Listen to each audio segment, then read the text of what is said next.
My name is Goldman. I'm the director and founder of Goldman & Associates. Our firm has a primary focus on family law issues here in Michigan.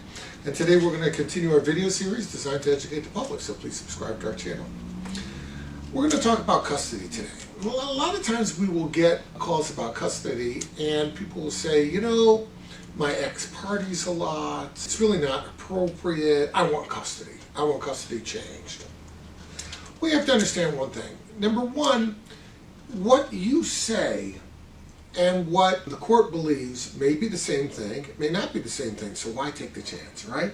So therefore, it's not about what you say. You have to document everything. And how do we document this? Well, in this day and age, so many people have stuff on video, photographs on their cell phones, they have TikToks, they have Snapchat, all these things where people may online post visuals, which will help the court determine whether or not there's something going on which is really inappropriate behavior.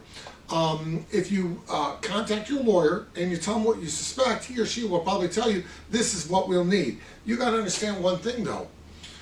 There's no law against partying. There's no law against drinking alcohol. There's no law against getting drunk. It becomes an issue when certain things go along with that. Like, for example, there's no law against getting drunk, but you can't get drunk and drive. It's a perfect example.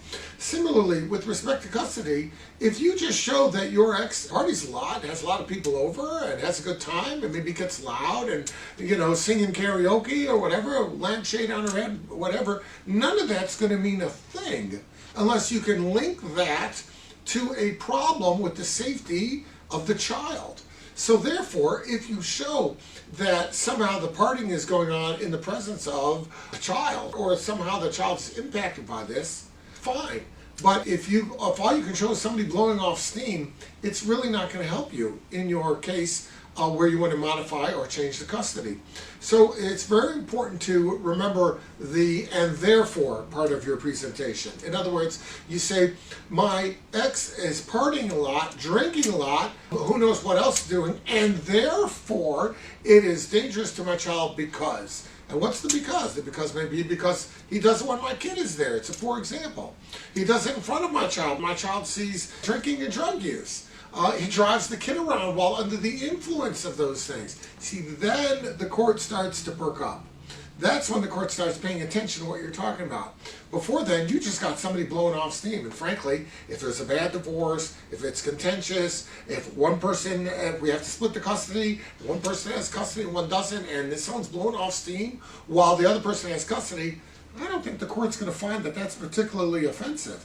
And if the court says to him, well, why did you do that? And he says, look, I'm allowed to do whatever I want within the boundaries of the law, so long as it doesn't influence my child in any way. Now, if my child isn't there, my child never would have known about this, but for the fact that the other party decided to make this a public display. Now, had they not done that, no one would be the wiser, and the court's going to have to, you know, have the other side establish some link between something that's dangerous to the child, not in the child's best interest, versus someone who's just partying on their own time. If you have any questions about that, reach out, and we'll be glad to help you out.